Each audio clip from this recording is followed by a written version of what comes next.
Hello guys, we are back with our next lecture. In this lecture, let us go through the concept of consistency and replication in coordinated based systems guys. Okay, so for this there are only diagrams in the PPT guys, so I think explaining those diagrams could be enough in our examination, but if possible please check on the website guys. I shared you, right? So chapter 13 website, so in that also you can find the theory for this if you need it. Okay, yes, so let us continue.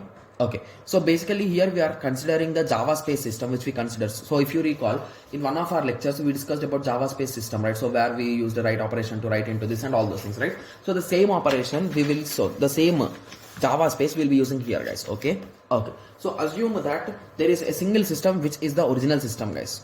Okay, so it is having some data. Okay, so this data in Java space we call them as tuples, right? I hope everyone remembers it.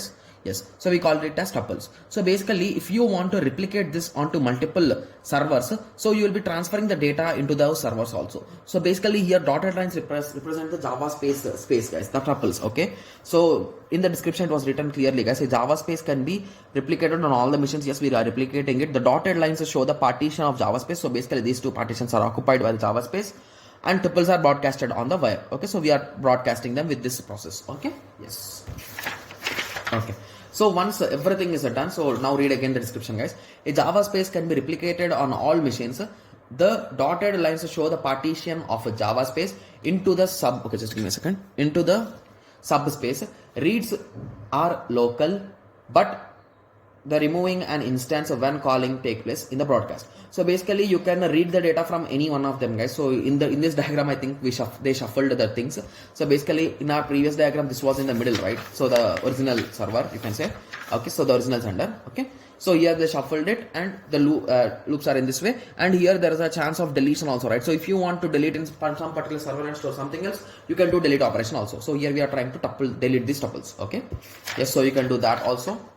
Okay, so in this diagram again they brought it into the middle. Okay, that's no issue.